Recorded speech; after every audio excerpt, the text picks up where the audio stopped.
to Beyond the Ring, a podcast that covers all things in the stock show industry from the informative to the insane. Starring Ryan Rash. Never buy makeup from someone that's mad at you.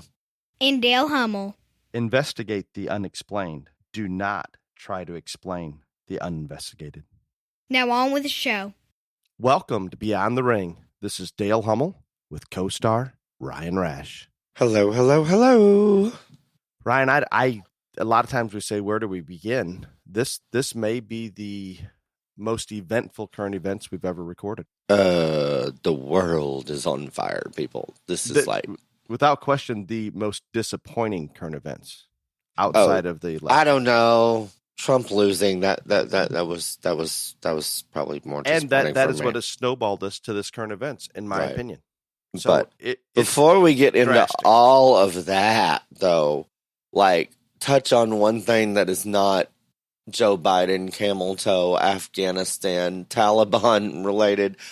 So the New Mexico State Fair has decided that if you are not vaccinated and can prove it, then get to come into the state fair. And what is the age of vaccinations? Is it's not? Well, now 12 and under is exempt. Ah, okay. So those kids can go. Right, yeah. Without a vaccination. Right. Oh, see there? They put a lot of thought into it. Uh-huh. Thank you, Oklahoma State Fair, for welcoming the New Mexico families into your state fair. I hope they take advantage of it. And to be perfectly honest with you, I hope there's very few at the New Mexico State Fair. I just don't. And I know that there are efforts being put together to have an alternative New Mexico State Fair, but I am really just dumbfounded that anybody would do this. And I just think this is a scary sign for where we're headed. It is, and while we're on the vaccination and the COVID, and before we jump into the Afghanistan debacle, it's a sad place in our country, and I know that I've hounded on this and hounded on it, but we're in a place that we're going to allow a viral leak or an intentional release to go unchecked. We still have U.S. companies doing business with China. The world is doing business with China. There appears to be limited to no accountability whatsoever. And Ryan, I ask one question. What country came out of COVID, post-COVID, better than they went into it? China! Doesn't that just eat at you? Not as much as it eats at you, but yes, it does. This is greatly bother me, but nothing. There is not a person in the world, Dale, that China bothers more than you. And the fact that there is no, I go to sleep every night thinking, how is this possible that we're not holding China accountable with all the evidence that's in front of us? There's a little much going on right now. There is, but how many millions of people did this kill? This is far bigger, far larger than anything going on. Yet I hear nothing about it. And I understand there's a lot of crap going on. It's a terrible time for not only our country, but our world. No, this is not just limited to the United States, people. Just saying. No. So I continue to hear about, just like the New Mexico State Fair, the vaccine passports. I continue to hear about more and more mandates. I want one of those. You want one of what? A passport? You have one. You have one. No. Look, I've been through all this bullshit and done this, whatever. I want electronic ones to prove that whatever this little card in my wallet's not cutting it for me. I want to be connected digitally on something where I can say, hey, that's my name. You look it up in the computer and boop, there. Yep. I want one of those. Now I see that college students have that and some of the college professors, but I've seen nothing as a citizen of Illinois that remotely appears to exactly be nothing. Texas, I'm telling you, they didn't even check my ID. In Texas. Did not even check my ID. I still think you might have been. I could have been Helen Van Patterson Patton. They wouldn't. Yeah. No. They wouldn't. So. With the more and more that we encourage our White House and the Biden administration encourage and push mandates, it is clear to me that most of our listeners are going to push further away from getting vaccinated.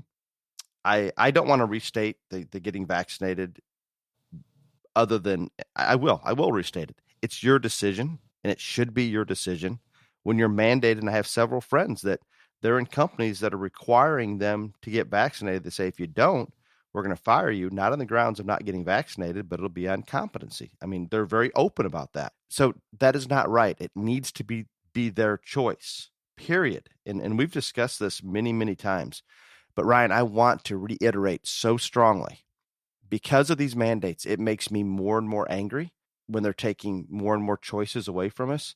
But people, if you're listening, please do not let a political issue determine whether you get vaccinated or not. There are plenty of reasons to get vaccinated, and there are plenty of reasons that you may be concerned about getting vaccinated. But one of them should not be the political arena. Two little things on this, and then we'll get to the real thing here. First off, Trump just had a rally somewhere. I can't remember where, but somewhere. And he brought this up. And he said that we have to protect our freedoms, all this other stuff, but the vaccines work and you should get vaccinated. That came out of his mouth this week. Number two, I do not remember which airline it is. I know it is not United. And since I cannot remember which airline it is, I do not want to say. I can help you with this. They are charging unvaccinated workers $200 a month. Delta. Okay. I didn't know. I couldn't remember, and I didn't want to say the wrong one. But nope, that is. I will take the heat if we're wrong, but I'm pretty sure that is the one. Can you believe these things? It's insane. And speaking of Delta, the Delta variant, people, we talked about this last week. You are going to be exposed to it multiple times. Those of you that are vaccinated, at worst, hopefully are going to have mild symptoms, maybe the occasional hospitalization or worse. Those that aren't vaccinated, maybe totally asymptomatic. Some will be mild. Some of you with a genetic predisposition that this virus seems to really like to attack, you're going to be hospitalized or lose your life. And that's just a fact. And I've had plenty of firsthand knowledge of people that I know in stories from close friends. It's not good. Our local vet clinic is shut down because the entire office staff has COVID. It's real, people. Now, with that said, don't they have like a healthy supply of Ivermectin at your vet office? You would assume that. Yeah. So I'm just putting that out there. I don't believe that the Delta variant is any more dangerous or deadly than the original variant. However, and there are a lot of vaccinated people in the world and a lot of people that have natural immunity because they had COVID. However, because it's so contagious, it just doesn't miss anybody. So when you cover that many people, all of a sudden those with underlying conditions or a genetic predisposition that is going to kick their butt, those are popping up and those are going to the hospital, and it is an issue, period. Again, I'm not trying to preach for you to go get vaccinated or not get vaccinated. I wish they would stop pushing it down your throat, because I think we'd have more people vaccinated if they'd have taken a different approach to this. And I don't know the long-term ramifications of the vaccine. I do know the ramifications of COVID short-term, and I suspect there's as many or more long-term issues as maybe there is with the vaccine. So you make your own choice. I'm going to continue to preach. We cannot. And if you want to make it political, listen to Ryan. Trump came out. Trump is the reason this vaccine was developed so quickly. Remember when the chameleon and our President Biden was totally against this because Trump had his hands or was cutting red tape. All of a sudden now it is the Biden vaccine and he's trying to take it over. Even if you're making it political, you're probably doing it for the wrong reason. So let's get that crap out of our head. Done. Period. Over. Next. I would like to talk about the ankle monitor real quickly, Ryan. Did you hear anything about that? Are you talking about the high school that's going to put that for sports? What's and that? Washington? Seattle? This I don't know where it was. I think I'm pretty sure it's Seattle, Washington. This was not just an idea that the board kind of threw out there or they proposed. The damn athletic director put ankle monitors on some of the athletes. The athletes call home and tell their parents, and that's the first they've ever known of it. I don't know. My mother would have been fully in favor of having a tracking device on me still to this day. So she was the school board member, so she would have voted yes. I mean, and I have to. I think she's actually got a chip inside me, and I just don't know it. But anyway, yeah, I'm this in is favor bullshit. of that. I'm okay with that with you. Thank you. What about the cackling chameleon going to California to help to try to help Mr. She's Gavin been out? very busy, sir. Oh. Camel Toe has been in Vietnam. She has been in Singapore. Yes. She's telling people to buy their Christmas presents now. They won't have any. She is the busy woman. You know, speaking of buying the Christmas presents, I'm not so sure she's way off on that one. I don't know how she got something right, but maybe. Sheree doesn't listen to the podcast, but if she did, and you do happen to listen to this one, Sheree, go buy my Christmas now, because I will not be happy if I don't have Christmas. It will not be a Merry Christmas for you. Jeez. Now, similar to the beginning of this, when I purchased supplies 6 months in advance for everything. Because you're crazy.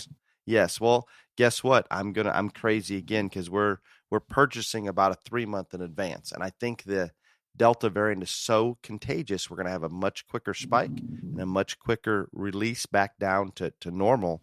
But there are, just like our vet clinic, there are going to be supply issues, period. And if you don't believe that, you've lost your mind. I'm not saying maybe it's going to be as bad because there's not as much fear of COVID as there was, but there are going to be issues, period. Yes. Do you want me to talk about the sad situation on South Beach? What the hell happened to South Beach? You have a 21-year-old father and his wife and a 1-year-old baby sitting outside at a restaurant. Just there visiting friends, seem like really good people. Some thug on mushrooms comes up to him, puts a gun to the 1-year-old baby's head. The father has to get in front of the baby to protect it, gave his life for the baby. This piece of shit thug is on camera basically dancing above the father's body after he shoots him. Oh, my Lord. Gets arrested, claims he's on mushrooms, would like to make bond. Thank God it wasn't California and they didn't let him out. I hope DeSantis hangs him. This world is upside down, Ryan. There's I don't know how further to go.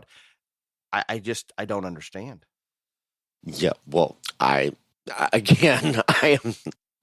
listen to people blame Trump for 4 years for everything that's wrong in the world, and I'm just going to tell you, everything that's wrong in the world right now is Biden's fault. No, that's just all there is to it.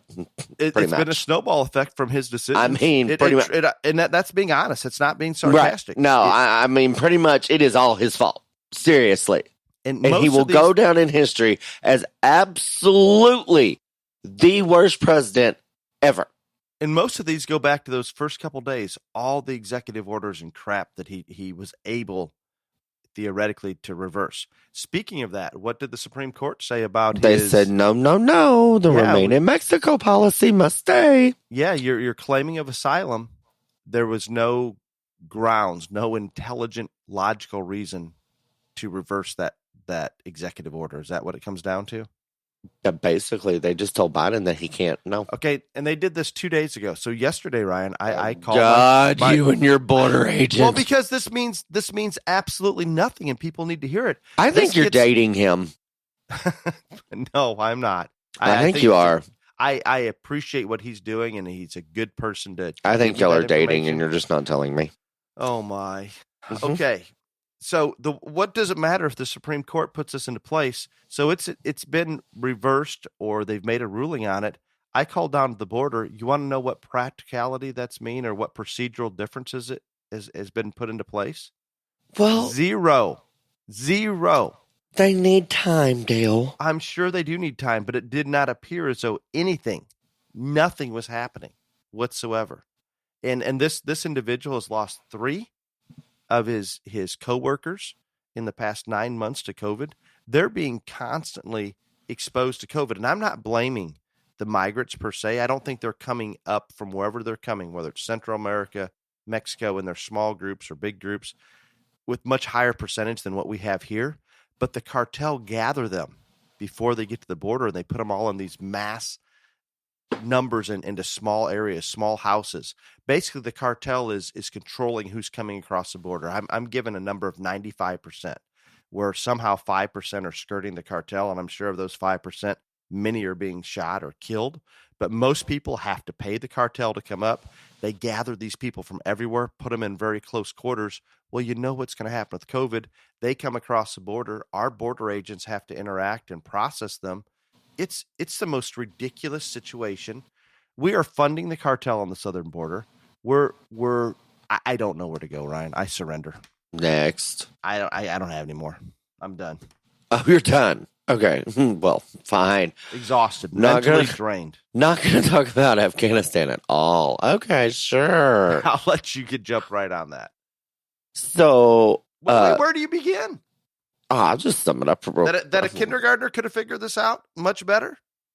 Well, like, I actually am going to say something and you're going to, like, lose your shit. Just don't. Not today. I am very proud of the mainstream media for once since like Trump came down the escalator and announced he's going to run, because I do believe that the Afghanistan issue has made the mainstream media actually, for the first time in almost 6 years, be accurate in terms of their reporting and their commentary, because there is no one defending Biden. Ryan, why would you be proud of the mainstream media when they were forced to do it? They had no choice. It's better than that. Don't use the word proud. Let's say I appreciate. Okay. Look, it's the first time in 6 years that they've actually done honest reporting. They did not before that. They didn't. No, you don't give these people a pass. Do not. I'm just saying. Do you remember that it's refreshing? Okay. Do you know what this reminds me of? Actually telling the truth and being honest. Do you know what this reminds me of? What? Do you remember very early on post-election? You were giving him a chance. He was your president. Yeah, and that lasted 5 days? That angered me. I know, but I can't help it. I tried. Okay. I tried. Jump on Afghanistan. Go have at it. Okay, so where we're at right now, and FYI, this is Thursday morning. We waited to record current events till Thursday morning because we knew when we recorded the main topic, it was going to be completely off. Right now, there are Fox. I'm watching Fox while this is going on, by the way, people. 1,500 Americans still in Kabul that cannot get to the airport. And now the Kabul airport is under an imminent terrorist threat. And England has called somebody important in Biden's whatever, I don't know if it's him, whatever, and said, basically, you better get everybody out of the airport because we know this is about to happen. Last night, they told them to leave the airport. Now it's an imminent threat. And CNN also reported this morning that they have information that 36 hours from now, no one else, the evacuation effort will be done. There will be no more evacuating. It just continues to be a shit show. The least organized shit show we've ever encountered. And what made me, of all the stupid shit Biden has said and done about this, I think what made me the angriest was yesterday he went on the air about some other issue that had nothing to do with Afghanistan. And a reporter asked him, what will happen to the Americans that are still in Kabul after the August 31st deadline? And he jokes that Biden, the president of the United States, who created this debacle and is supposed to be commander-in-chief and saving everyone and manning the head of the evacuation, jokes that with this reporter, I'll be the first, I'll call you first or something like that. You'll be the first person I call. Amazing. Yeah. Because this is a real laughing matter. I have a serious issue, and it makes sense to me now. Do you remember when Circleback and Biden and most of them would come out? Well, not really. The others, some of his staff did not. But Circleback and Biden kept coming out and preaching over and over again that we're on track for the August 31st deadline. We're going to have everybody out. We're on track. which we know is a total bullshit, that it's not physically possible to do that.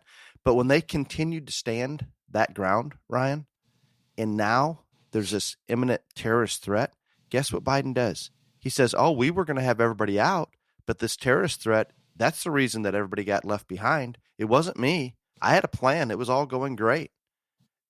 I see the writing on the wall, and it irritates me to the core.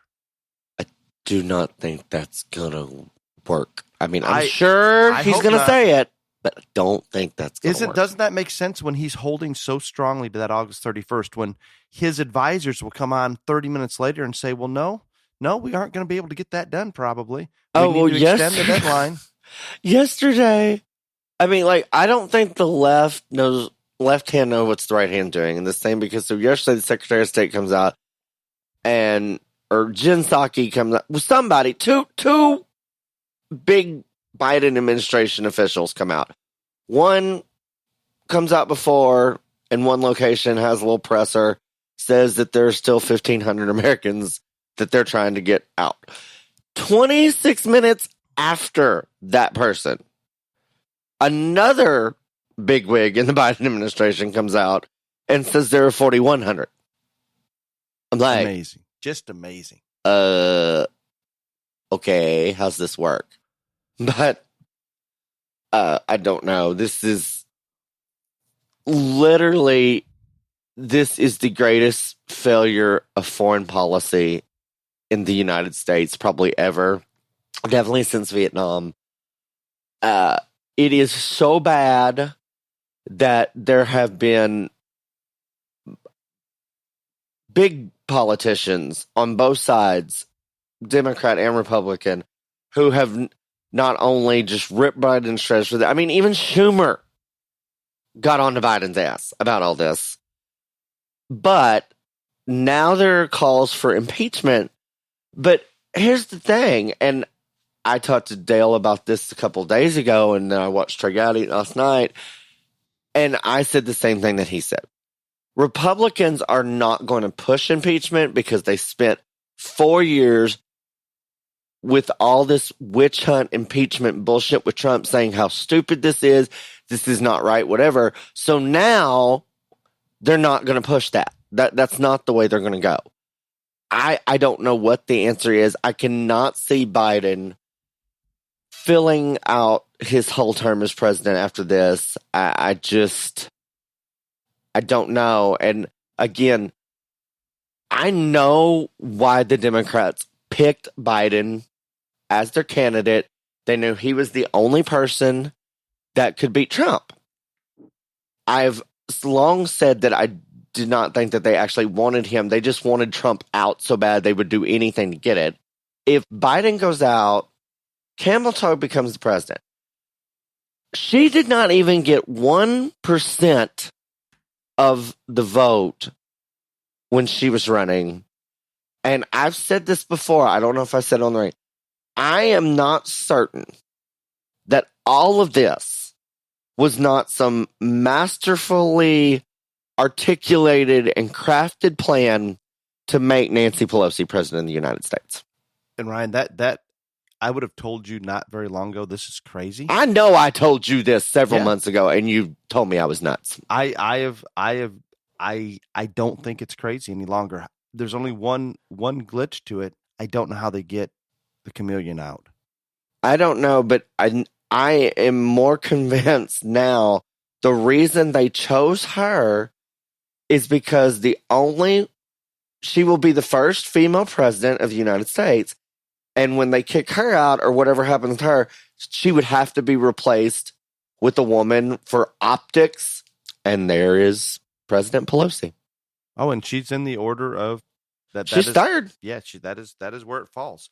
And she's dangerous. But I don't know. She has some of the same crazy ass ideas as Biden, but she has a little bit of cognitive sense that she may even shove more of that crap down her throat.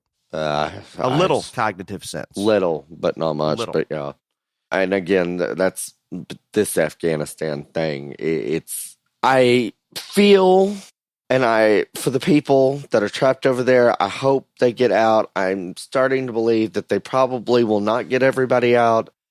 I am very concerned for our military forces over there, because if we get through this without some major loss of life and get people out, it will be nothing other than divine intervention from God. And most importantly, 20 years, I don't know how many billions of dollars, how many, this massive loss of life, all this other stuff, to give Afghanistan back to the Taliban. Again, that's what we went over there for, was to keep them out. Now they're back in control. I just believe that that is going to be a breeding ground for terroristic threats to everyone, not just the United States. It's not going to be. It is already. It's already begun. And also, I think, and I mean, Dale, you may tell me I'm wrong. I think this is probably the first time in U.S. presidential history where other world leaders are really getting out there and publicly stating how our president is really dropped the ball on this. No, I unless it was before my lifetime. This I mean, we've had some debacles before, but the other countries usually stay publicly pretty silent on it. Yeah, they don't say it out loud. Yeah. No, you're right there. What about not only the terrorist hub, but there's reports of our sophisticated weapons. And Ryan, I did a little math on this, how many we've turned over to the Taliban. Some of our most sophisticated equipment is now made its way into Pakistan. India is concerned about terrorist threats or those terrorists coming in to cause harm with our weapons. When they're driving around in armored Humvees in our vest, posing like some of our historical pictures, it's just like a screw you, U.S. And we have no choice but to take it right now because of the idiot in charge. I can't even. I mean, giving that kind of weaponry, that kind of aircraft, all those things, just for the most part, knowing that it's gonna be turned over to him. I can't even fathom it. I got to take a deep breath. Yeah. Are you good? Yeah. We've probably gone a little longer than normal.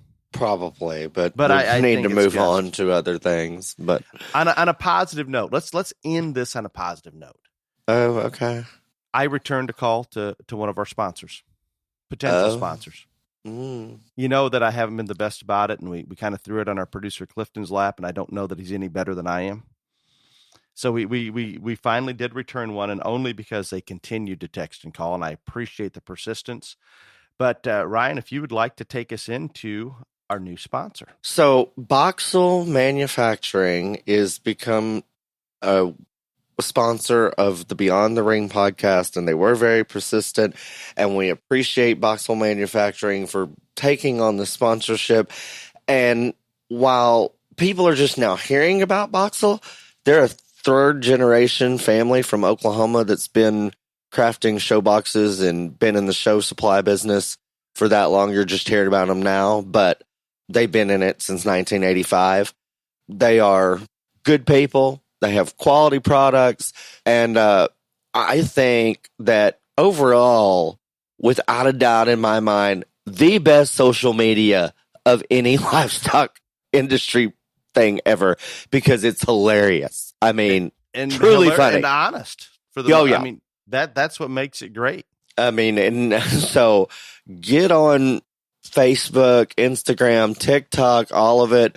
Like Boxel Manufacturing. If y'all want, you can buy one of my hot pink and purple show boxes that they make. So, but we really do appreciate Boxel for being a sponsor with us, and we look forward to this for many podcasts to come. So do your best to support Boxel Manufacturing from Oklahoma. And Boxel, thank you for the support. And then when they reached out, they appreciate the podcast, and they want to make sure it continues and continue to get educational information out to the youth. And that's a good reason to do it. And thank you for that. Ryan, are you ready for the main topic? Duh, it's my topic. Hello. Every topic is your topic. No, you've had some, just there's only been about 4. But they were good ones. Oh, yeah. Great. The after party, principles and practices that should happen following any show. And I don't think anybody thinks about this whatsoever at all. And when I brought this up to Dale, he was on a way different wavelength than what I was. And so we're going to do both of ours because his and mine were not anywhere close. I just said, I think this should be a topic. And he like spills out all this. I was like, yeah, that's not what I was going with. But you can take it a lot of different directions. So I think that like we forget at times that these shows and the winners and the losers and the judges and all this other stuff, it's all kind of a big circle. And so we forget that everybody at that show matters. And so I think that up until the moment when the show is concluded, and it doesn't matter when that is for you, if you make it to the grand drive or you don't get out of your breed or whatever, everybody's pretty much on decent behavior. But as soon as that show's over, depending on the results, and most time regardless of the results, then the behavior doesn't get to be so sterling anymore. And so that was what I was focusing on. Dale had a whole different. I was taking it another direction, that I think sometimes when we're at a show and have prepped for it so hard, depending on what show it is or any show, the preparation going into it, getting there, the stress of making sure everything's perfect at the show, that hydration's correct, feeding's correct, the animal's calm, non-stressed, doing everything you physically can to make sure that animal looks 100% when it hits the ring takes a lot of energy and effort. At least it does for me. And by the time that show's over, I understand. I just want to go home. And I see it all too often that whether we're at it doesn't matter what species, maybe more so in cattle or those that were fitting cattle and goats and fitting the legs.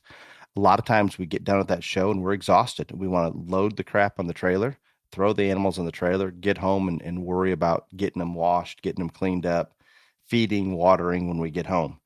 I think as much effort that has gone into preparation, and more than likely we're going to be going to another one. It's not our end show. If it's the end show, then I guess it doesn't matter as much. But I think we ought to take a deep breath and do those things that just as well as we did prior to the show, post-show. And that's a lot easier said than done, because I get it. I want to just get home. I'm tired. I want to be done. And statistically speaking, and this leads into what Ryan said, more people are going to be probably a little disappointed with how they did than not, because there may be 10 to 20 in a class and there's only one class winner. There's only one champion. There's only one reserve champion. So it is sometimes a letdown. We shouldn't maybe look at it that way, but I think in all reality, we feel that way sometimes, and we need to try to build from what we've done, still do the important things that need to be done. And I like Ryan's perspective, and we're going to go through that in more detail. And those, the more I think about it, Ryan, that is a very good topic to bring up, because I think we can make the shows better by doing some of these simple things. No, I agree. But since we're on the topic, your spin on it, let's just go through that, because it's really important too. I just wasn't the way that I was going with it, but like, as you say, people are tired, they're ready to go home and whatever. And I've seen it 900 million times at a cattle show. They don't go and break down the legs or the tail head or the tail. They just throw them on the trailer, glue in there, all this other stuff.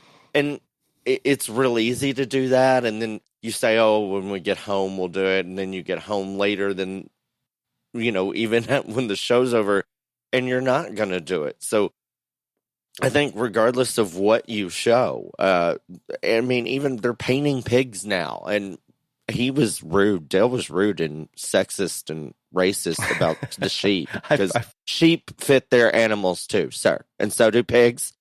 There is preparation in all livestock and grooming. And so you do not need to be discriminatory, sir.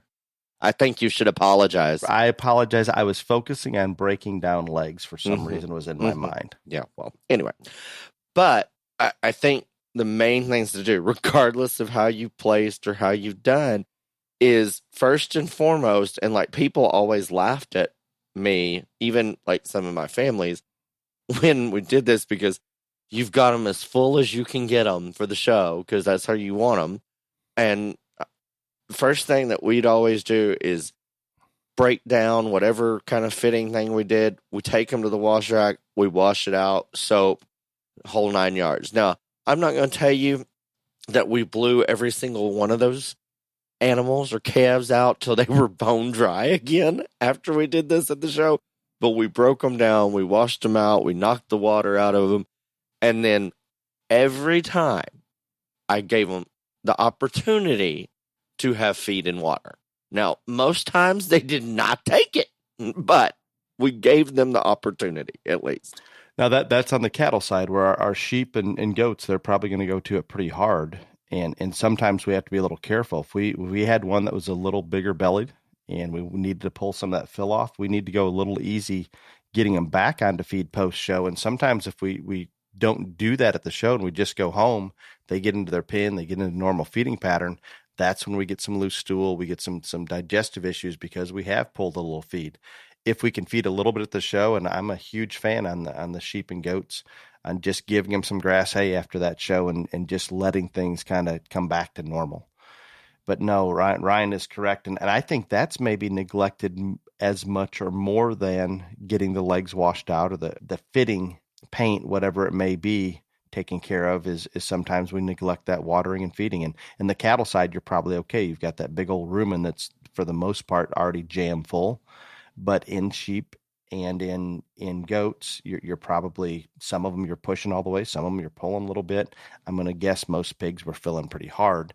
But that monogastric system of the pig is not going to retain things like those ruminant animals. So we need to do those kind of things. And I think they're just more comfortable, especially in our ruminants, if we get some grass hay in them or get something in them that they could chew their cud and just chill.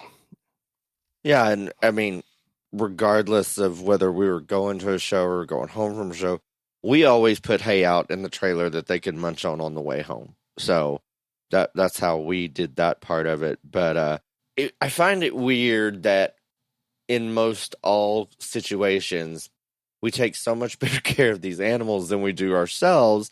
And yet then this one type of situation, more times than not, it's just like, screw it.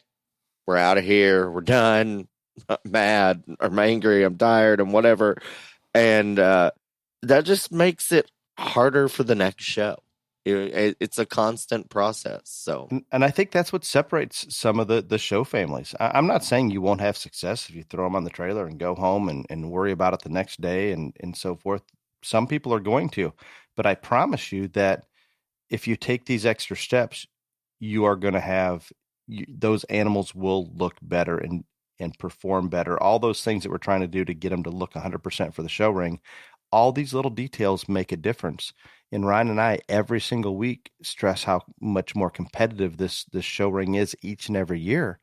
And I think at this point, if you're going to put so much time and effort in beforehand, take a little bit of time afterwards to continue that process. And then the other thing is, depending on, where you are or what your show schedule's like I know there's lots of states that they get done showing Sunday and they're going to be back on the road Friday going to the next one because they have shows every weekend. I know that's not everywhere, but a lot of times it is. And so if you are a family or a kid that shows a lot, then you don't have as many down days in between jackpot shows or any show to get that animal back on track for the next one. So it's even more important. And so again, I would just stress to suck it up and do everything that you know that you need to take care of that animal 100% after the show, regardless of the circumstances.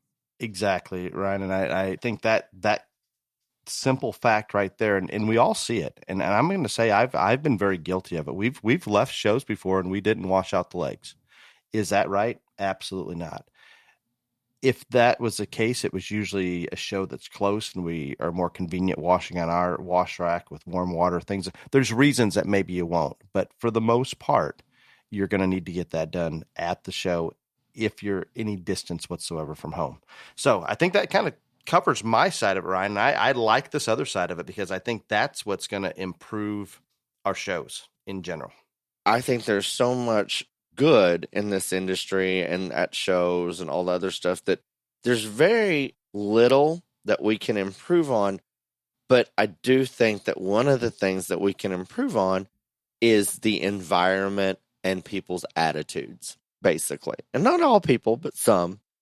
When I came up with this topic, that's what I envisioned is what can we do after the show to make the environment, ourselves, the people that put the show on, and the other people that were at the show, what can we do? How can we contribute to make all that better?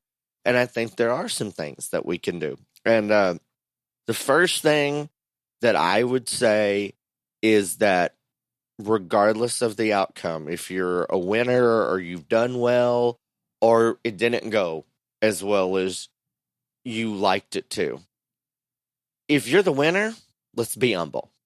Let's not get crazy and clap, be happy, celebrate, but let's not just get downright tacky about it. And that happens. And so be a little humble at times, because while you're the winner that day, there are other people that worked just as hard as you did, and it didn't work out for them. If you didn't win, go congratulate the people that did. And I know it is not easy, and I've had to do it a lot, and you don't always like that person, but it was still their moment. They had a great day. And again, normally those people that are winning are working just as hard as you are, so they deserve congratulations. And I can tell you personally, I can remember the people that came up and told us congratulations, good job, etc., because it's not nearly as many as you would think it is. And so I think that is an important part of it. And I think, Ryan, it's even fewer now, if I try to take an objective look at it, fewer now than maybe it was a few years ago at the state and national level. And you know what? I'm guilty of it. I have gone through a show, gotten beat, and did not congratulate that family that won. It's not right, but I'm going to be very open and honest. I have done it. I think for the most part, we make it a rule to try to do your best to go do that. And sometimes that family's gone, or you just timing doesn't allow it. But if you can, we need to do so. It's not always the fun part of it, but I just think it's something that is important. And again, like I posted on Facebook, I don't know, months ago, some of you people don't clap for others. That's why it'll never be your turn. That's kind of this theory. I think that regardless of our personal feelings of their animal or who they are, you have to remember that a kid is involved. And I'm not telling you that you have to go congratulate the dad that you don't like or the mom that you are not BFFs with. Find that kid and congratulate them. And everybody should do it. Your kid should do it. Your wife, husband, whatever. Y'all should all at least congratulate the kid, because that is what this is really about, is building up kids, letting them have success so they understand what it takes to be a winner in the game in life. So make sure you congratulate those people that do win, because when the roles are reversed and you're the winner, you're really going to appreciate the people that come up and say it to you, I promise. And those are remembered, Ryan, as you stated before. There's fewer than more. Oh, yeah. Yeah. I think just as importantly, and I know Ryan had this on his list, but think about how few times, and not saying that it does, the judge is going to get on the microphone at the end and more times than not talk about their champions, et cetera, the kids, and they will usually thank the show officials. And that's great. And I think that needs to happen. Unfortunately, I don't think there's enough exhibitors. I'm not saying there are not any, but there's not a high enough percentage of the exhibitors that if that show was actually run well, and those people did the best they could under the environment that they're in or the circumstances they're in, you need to go say thank you. You need to show that appreciation, because 90% of the time or more, those people are not getting paid. They're volunteering to do this. They're not making money on it. They're giving their time and hopefully putting out the best effort they can. There are situations, and I think if we were to go and tell them in a very genuine manner, thank you, this is appreciated, it makes it that much easier for them to do it again next year. it motivates them, makes them feel good, that it's going to continue. Where if we just pack up and leave, we don't say anything, that's not the way we need to do things. Now, in some situations where the show was maybe run very poorly, then we need to take a little different approach to it. I'm not saying don't thank them for their time, but I think in a constructive way, you can maybe, in a very constructive, professional manner, saying, hey, maybe you can do this or that next year. Is this possible or is that possible? And we all run into those kind of shows that everything isn't always going to be perfect. Joe, you hit the nail on the head. If you've never run a show, you have absolutely zero clue what a thankless job that is. And I mean that in all sincerity, because all you get is the bitching, the complaining. And I mean, if you get 5% of the people that come up and say, hey, thank you for doing this for our kids, etc., I'd be shocked. Because no, that's even, you know what? I don't think it is 5%, Ryan, but if we could get up to 10%, can you imagine how good that would make those show committees and show volunteers feel? Oh no, I agree completely. And you don't know all the circumstances that go in behind the scenes into a show. You see what's on the surface. You don't know the other stuff, and no show is perfect. There's not a perfect show. Everything's not going to run perfectly. But I agree with what Dell said. If it was a good run show and you don't have any major complaints, you damn sure need to go up there and thank them. If you did see something and didn't like something or think something can be done better, I don't think there's anything wrong going up to that show manager or those people and say, hey, we really appreciate y'all doing this for us. The one thing is, I think maybe next year you could work on this and it would make it, and tell them what it is and make it better for everybody. Now, don't go into a 30-minute tirade and yell and scream, and don't give them a list of 12 of your complaints. Do the big thing. The one thing that you really thought needed to be different, because they're just as tired or more tired than you are. They're not going to want to listen to your top 10 list of bitches about the show, but they will listen to something as long as it's made in a constructive manner and not rude about what needs to be changed. I promise you, I know. I've been in those positions. I've seen, not only as a show manager, but I've been standing there as a judge when people would come up and do things, and I know they're receptive to that. So that's your opportunity right there, as long as you handle it in a professional and courteous manner. And sometimes those show officials, maybe this is something back in the barn that they're totally unaware of. So right. If it is not brought to their attention, it's pretty hard to change. Oh yeah. But the key is present it in a manner that is constructive. Yeah, and I think that is the whole thing. The way that you present it, and the way that you handle yourself, and the way that you talk to that person, it fathoms me, and I should understand it more, but I don't. But I get this comment almost every single show I go to. Either a parent or a kid will say, you talk to me like I was a person. And it's hard for me to get because I don't understand it as much. But those kids, when I talk to them, I talk to them just like I would talk to anybody else. I don't treat them as a kid. I treat them like I treat anybody else. And they get that and they see that. And I guess that doesn't happen to them all the time. So the way that we do talk to somebody matters. Absolutely matters. What about at the end of the day, we know, Ryan, and you've been out as much as anybody. At the end of the day, that judge may or may not have made a lot of those exhibitors happy. Obviously, the ones that have done well. Hopefully, if they've described the animals. Yeah, that's funny, but next. Describe the animals accurately.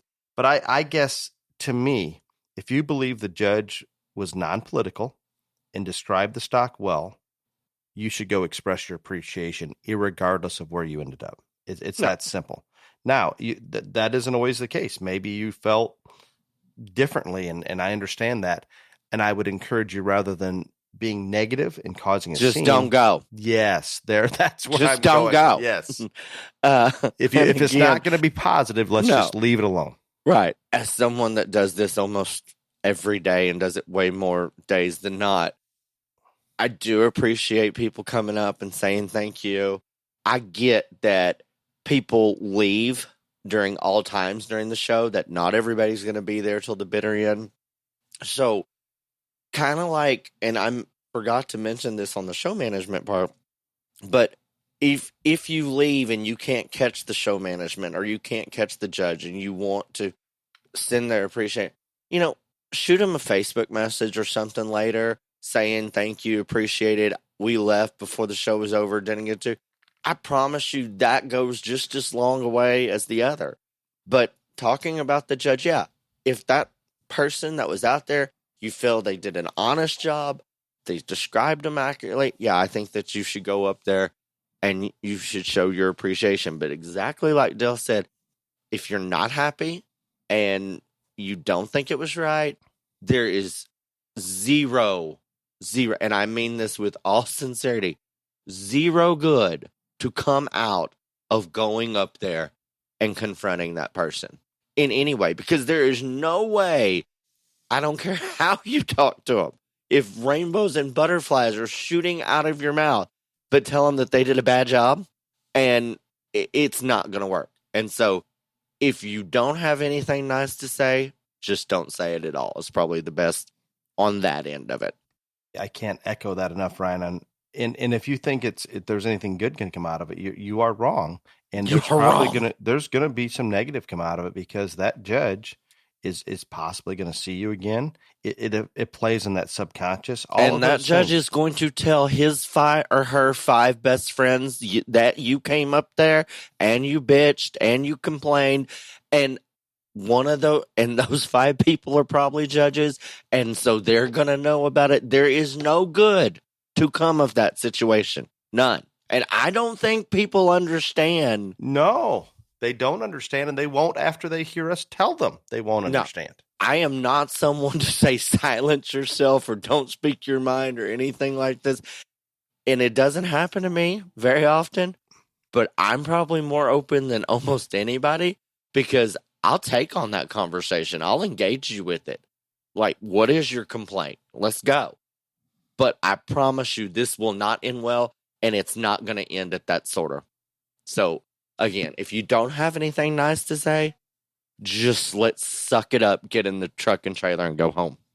That's just for the best. And don't put it on social media either. No, that's even worse. That is worse. And if there is something that you truly have an issue with, whether you think it was political or whatever it may be, if you feel like you have to get that out of your system, maybe shoot them a text if you have their number, or Facebook. I don't know. I would leave it alone. But if you can't, just let's not do it publicly. I think if you can't, the best thing to do is first go find your best friend at the show and try to get it out to them. And if that still doesn't work, yeah, because give yourself a day or two, because it's going to change. Your head's going to be in a different place. Like I said, leave the show for sure. And if 2 or 3 days later this is still just eating away at you, find a way to reach out to them, get it over with. But I'm still going to tell you, it's not going to end well. Nope, it's not. You just are better leaving it alone. Just leave it alone. Not. And so that big part there, I want to focus on something that, and it kind of goes into what Dale was saying about let's not do it in public, because I don't think people realize how many eyes are on you at every given show. And it's not, you think that it's just a handful, but people are constantly watching, and you have no idea how many people are paying attention to what you do, what your kid does, all this other stuff. And again, I want people to clap for those kids when they win. I want them to clap when they're third, whatever, all that stuff. I don't care if you get excited, yell, scream, holler, all that's good.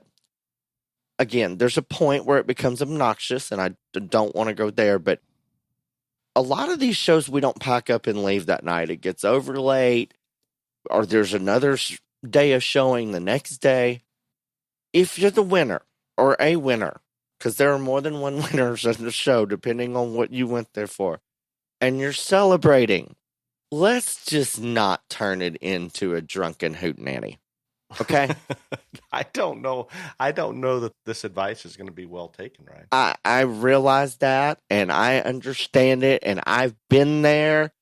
And no, I have never got so drunk that I made an ass out of myself at a show, but I have been with people that have, but it's just not something that you need to do at the show. If you want to go to a bar and you had a big victory with you and your crew and just, blow it out, get with it. Just don't do it at the showgrounds. No, I think that's so true. And I think it's just better because once we get alcohol involved, those that maybe didn't have a good day, sometimes it ends badly.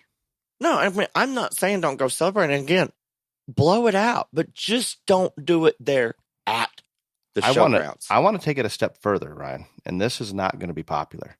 I can assure you, even during the show or the day before the show at the grounds, there will be families, breeders, whoever that are making an ass of themselves because they have been drinking too much. I'm not saying don't drink at a show, especially if it's allowed and all the above. And I think that's great. But sometimes we take it over the edge and you just make a fool of yourself and those around you. Talking about how many people are watching you, and there's all these lovely little things like Snapchat and all this other stuff that you don't know is getting taken of you and all this other stuff. So again, none of us are perfect. We are not perfect human beings. We don't always have perfect behavior. But I think that if we just take that somewhere else, to our hotel room, to a bar where everybody might, and it's okay to be happy and celebrate and all that other stuff. I'm not trying to tell you not to drink at shows, because I drink at shows when I'm not judging. I mean, never done it when judged, but I will have a drink at a show when I had kids showing my cattle and stuff like that. So I'm not saying that, because a lot of this is what we do for fun. But just remember that there needs to be a limit and a decorum to how you act. And the more under the influence you get, the less those inhibitions are. And again, I just take it off the showgrounds. And for the people that don't, and that's not just the winners. So if you don't do as well, the same thing can be said for you. I don't think in this situation, this is a different part. It's not just eyes, it's ears. I cannot tell you how many times, and again, it's almost every show, that someone will come up to me and say, oh, well, you should have heard what so-and-so said about when you used that when Champion Southdown over theirs. Everyone is listening to what you say.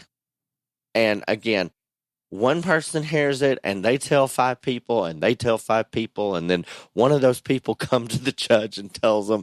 And again, I take it all with a grain of salt because I didn't hear it, but some people don't. And so don't throw a fit, don't talk trash, don't do those things. If you need to go to your trailer or truck and scream and, beat your head against the dashboard, I get it. I've been there. I understand it. Let's not do it where anybody else can see or hear it. And again, with the alcohol, if you lost, I have no problem you drowning your sorrows. I've done that many a time. Let's not do it at the show. Fair enough. Well stated, Ryan. There's one thing, and this won't take long to hit on, but as we're doing more jackpot shows with COVID shows that popped up and a lot of showing off the trailer, and it doesn't matter whether we're showing off the trailer or not, I have noticed, and sometimes we pay an entry fee and we have fees that cover the cleanup and things like that. An FFA chapter may come in to do it. But if this show is not charging you extra for things like that, irregardless, let's leave it as clean and picked up as when we got there, or better. And I know sometimes when we show off the trailer, whether it's bedding out in the grass or just leaving trash around, let's just not do it. Let's make this something. If that show committee is willing to put on a show, let's do everything we can to make their job easier so they'll do it again next year. If it's nothing more than handing your kid an empty feed sack and said, hey, go around here in our area and pick up the cans and the trash and whatever and go put it in a trash can, that goes a long ways. I mean, I'm not asking you to make huge hurdles, but that right there, everybody's going to have an empty feed sack. Somebody take an empty feed sack, pick up the trash around your stalls, your fitting area, and just go put it in a dumpster or trash can. I promise you that is a big thing and will go a long way. And if there's two or three of you that have the time, walk through the bleachers or wherever it is and just pick it up. It doesn't take any time when that many people kick in and help out. It's appreciated. And then one thing that I think is real important, and I guess this is just because I was that weird kid that always wanted to talk about the show on the way home. I think something that would be very constructive for every show family is when you get in that truck and trailer and you start to head home, have a discussion about that show. Talk about the things that went well, regardless of the outcome. Talk about things that went well for your family, your group, your team. Hey, you know what?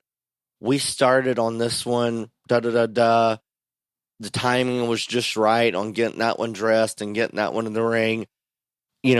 The way numerous things. Find positives in what went well at the show. Talk about those as a family or a team or a group. Also, talk about pinpoint some things that we can do better. You know what? We probably should have watched that one 30 minutes earlier because that one would have got to rest a little longer. Stuff like that. So when you're getting ready to go to the next one, you've had that conversation. I can't tell you how many times Dale and I on this thing, we will have a conversation about something until I'll say, hey, this is what I want to do on the podcast. And be like, no, we've already done that, Ryan, because we've had that conversation.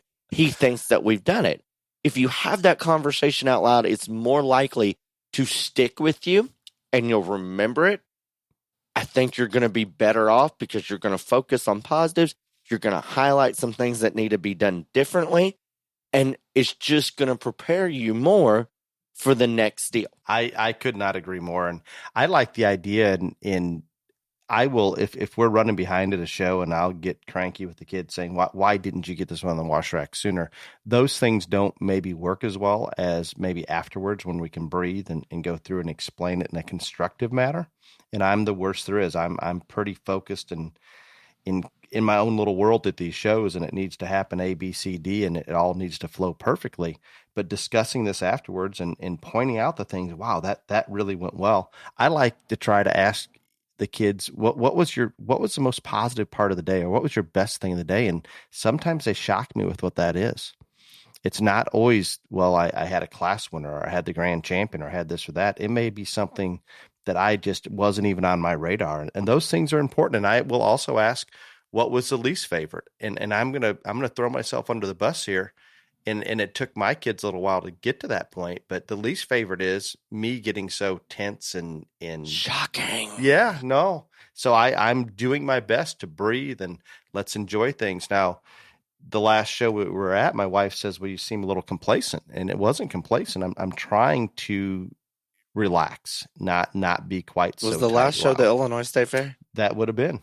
Oh yeah, there was. Yeah, anyway, I did not stay up all night long, and I did not do this or that. I think I did everything that we needed to have done, but just took a little bit of more of a deep breath. Yeah, again, that environment. But next, what about discussing in we can have this discussion if a show and or I guess afterwards if we were third in class or first in class, maybe just that discussion. How did you think the show was? This show enjoyable? Was it run well? Did you appreciate the comments from the judge? I think ultimately you have to make that decision. Do we want to go back to this show under the same management? Do we want to show to this judge again? And having those discussions, I'm not saying beat up on the judge or beat up on the show officials, but guess what? We have choices. As more shows pop up, we have choices. And I want to encourage families to vote basically with what they their like. pocketbook. Yeah. Go to the shows that you approve of. And maybe it is a traditional show that's been around a while. And if they're willing to make it better, that's great. But if they're not willing to try to make it better and keep up with some of the newer shows that are doing a better job, maybe let's attend the ones that bring in the good judges, that do a nice job of organizing, all of those things. And you're going to see some of these judges multiple times, and you need to make that decision. Do I want to show to this person, or am I better off staying home or maybe going to a different show that weekend? That's how our voices can be heard. You do have choices. You may have to drive further. You might have to do something. But if you really disliked the way that show was managed, or you didn't like the awards, or you didn't like the payout, or all this other stuff, and it's not changed for the next year, if you go back, then you're saying, I approve of you not making changes and staying this way, regardless of the fact that I don't think it's right. And more importantly, you're already going to be in a negative mindset. You're already going to be like, God, I didn't like this show last year and I'm going back. So just don't. Find somewhere else to go. Stay home for a weekend. And I want to say something on the judge part. And again, this won't be super popular, but y'all know that I really don't care about popularity that much. Once you've shown to a judge, I don't care if you won or you lost. I think if you lose, while animals do change and they have good weeks and they have bad weeks, if you were way down in the class or middle of the class, that's probably not going to change. Because if that sorter is consistent, they're consistently going to evaluate animals with the same priorities and criteria, then you're probably never going to bump back up unless you go to a much, much smaller show that has a lot less quality. So you're setting yourself up there to not do well if you kind of were in the middle of the pack or the bottom. If you won the show under the sorter, and you're like, I think the worst thing people do is, man, I won, I'm going to go under him every single time. I don't think you understand that it is actually harder to win the second time around under the same person.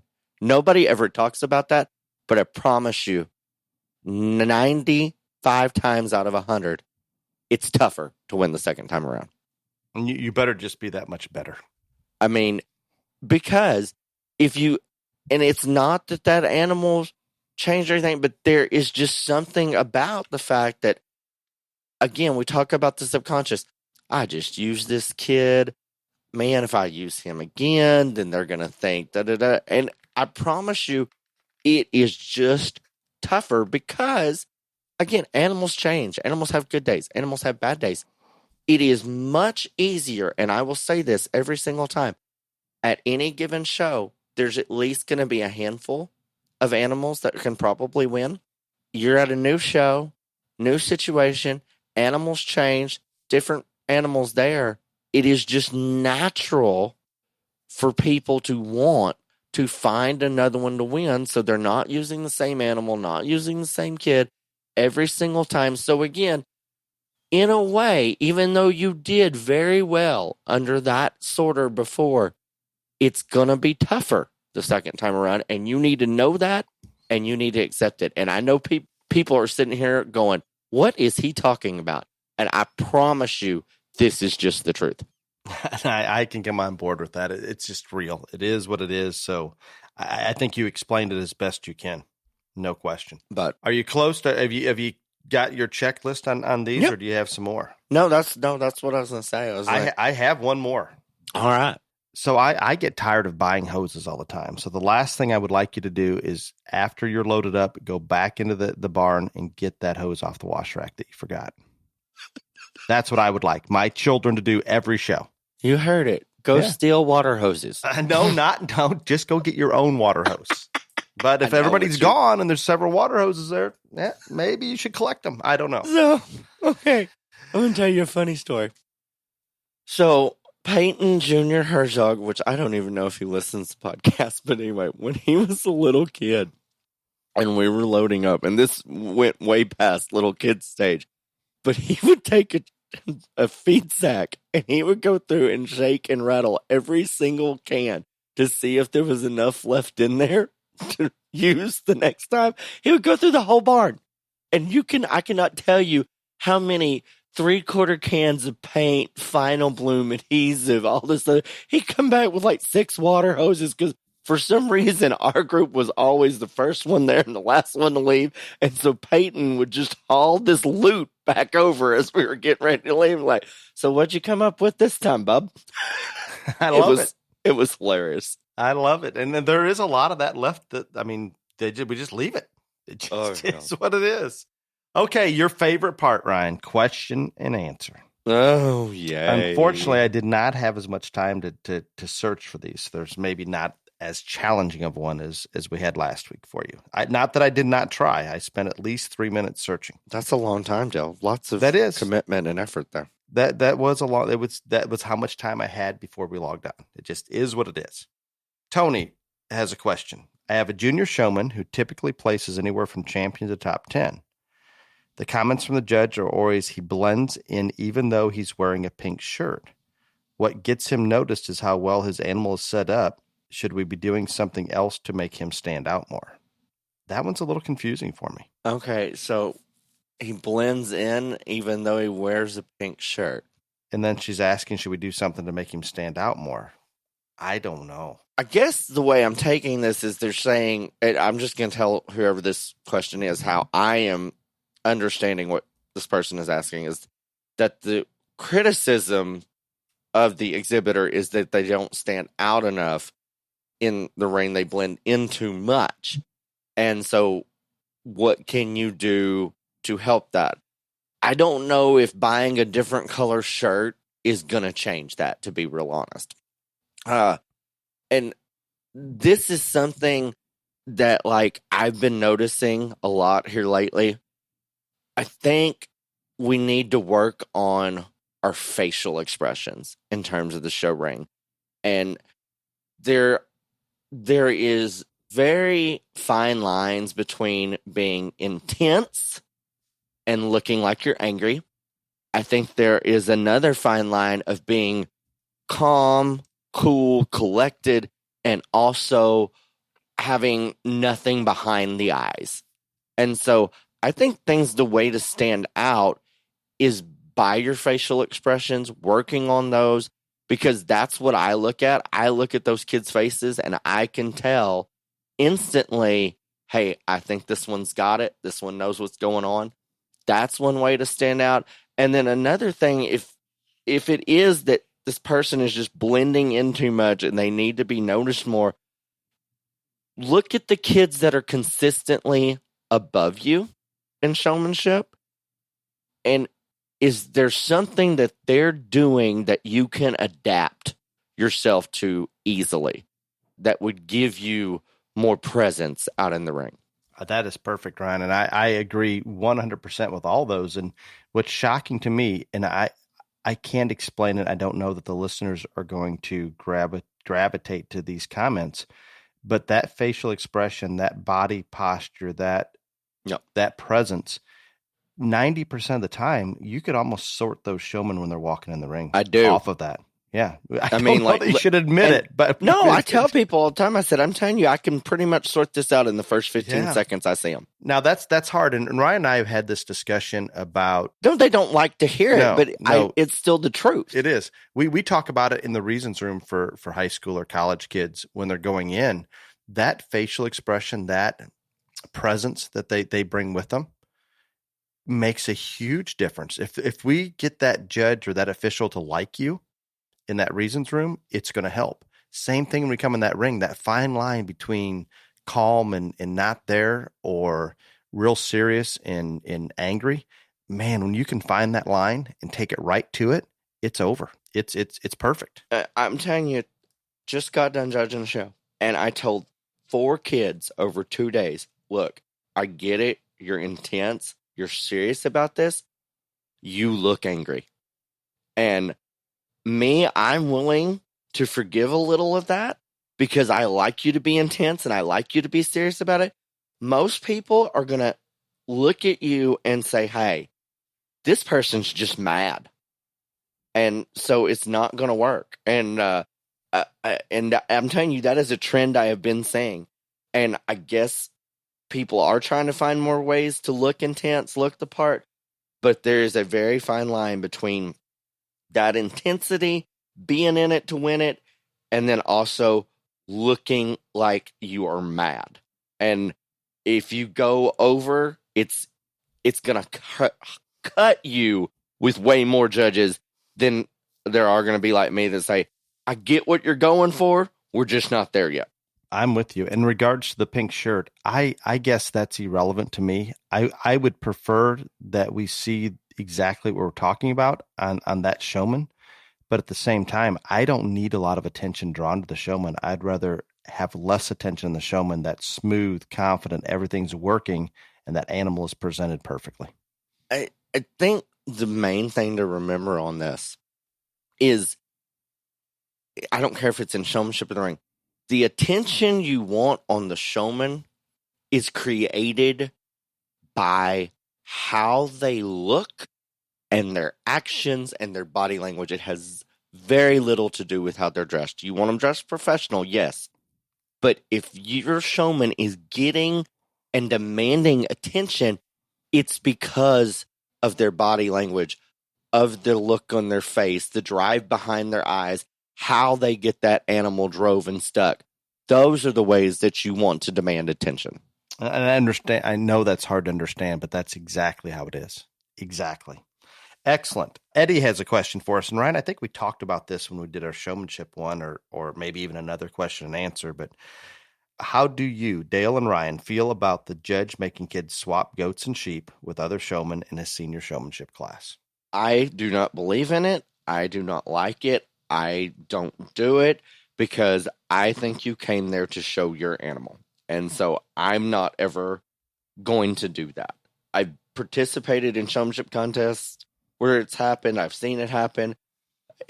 But for me personally, I'm there to see what you can do with the animal that you brought to the ring.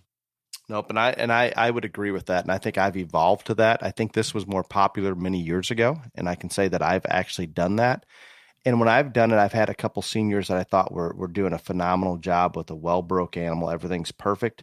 And I may have taken those two seniors and put them on a couple of the worst animals in the ring just to see if they could adapt. But over time, and the more I think about it, I've shied away from that. And I'm right where you're at, Ryan.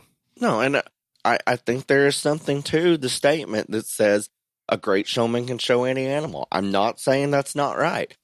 I guess my focus on showmanship is what can you do with the one that you brought to the party? Agreed. Next question comes from Adam. Hi, Dale and Ryan. I've got a question. How do you guys feel about American Boar Goat Association judges? I very much dislike the way they judge, especially when it comes to showmanship. But I'd like to know what you guys think. Excuse me, I'm dying. I'm dying. This one sets you right up. I know I'm going to have to come in and qualify for you afterwards. So, I haven't attended that many of those shows, and I have had a lot of people ask me to go get certified or whatever for those deals, and I'm just going to be honest with you, I don't think that is for me.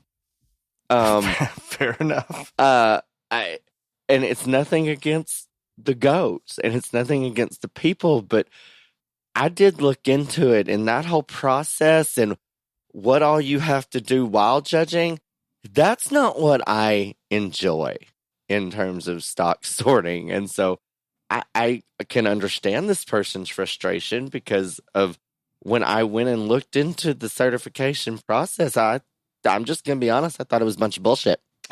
Well, don't hold back, okay? I'm just being honest. Back. Hey, no, he was pretty honest himself, whoever this was. I'm just saying. But yeah, I get it.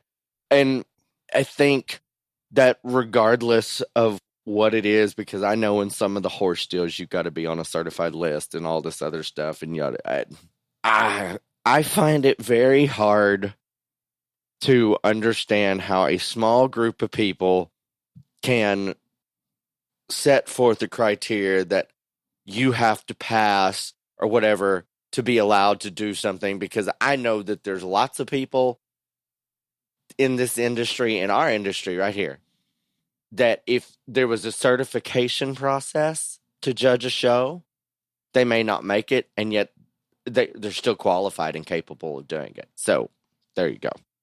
I like that answer, Ryan. That is good. I just so our listeners understand, just like in the horses and in the American Boar Goat Association, you have to go through a certification process to become approved to judge their sanctioned shows.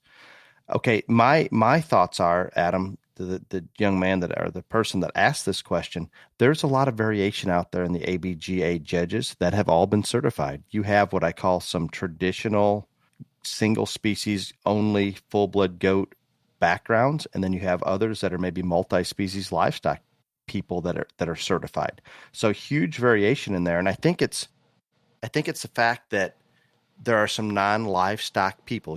If you're a livestock person, you come in, watch one of these shows or participate in one of these shows, and you have one of the ABGA judges that's maybe only full-blood or only goat-based, and that's their only background, they're going to do things differently than maybe what we do in what I call the livestock world. And it is very much in conflict with how I want to do things. And I don't necessarily, I'm kind of like Ryan, I don't necessarily agree with going through all the steps and motions that go there. I understand it's a process and it is what it is. I think it's just hard to relate to because we're coming from a different background. And I think those that are in the goat world and have only been in the goat world and only judged in that arena, they just do it differently. And sometimes what concerns me is we will grab those judges for some reason and assume they need to go judge a large market weather show that doesn't apply to those full-blood standards whatsoever. And I'm not saying there are plenty of ABGA judges that get the weather side and they get other livestock, but there's a large portion of them that just should not be sorting anything other than those sanctioned shows. Agreed. Ryan, that was good. I appreciate the topic and the insight. I hope our listeners enjoy it. Until next week. Whoa. What? This comes out Thursday at midnight. And a few hours after that, we are fixing to rock the junior livestock show industry world. Nobody's going to listen to this at midnight on Thursday. It'll be the weekend. There are people that listen to it at midnight on Thursday. Trust me. Okay. No, because I wake up to text messages. There is a small announcement coming on Friday. No, not small. Oh, no, I don't know who the hell you think you are. This is not small, sir. Just because it wasn't your idea, it is not small. That's a pretty good idea. Does that help? Literally have a game, what I think will be a game-changing announcement this Friday, 8 Central Daylight Time. It's going to be Facebook Live. Go to the Beyond the Ring Facebook at 8 o'clock Central. And I'm telling you, if you're a kid that shows livestock, or you have a kid that shows livestock, you're going to want to tune in this Friday. Agreed. So we will actually be speaking with you in just a few hours. Is that a better way to end it? Yes. There you go. Okay. Thank you, Ryan. Everyone be safe. Y'all come back now, you hear?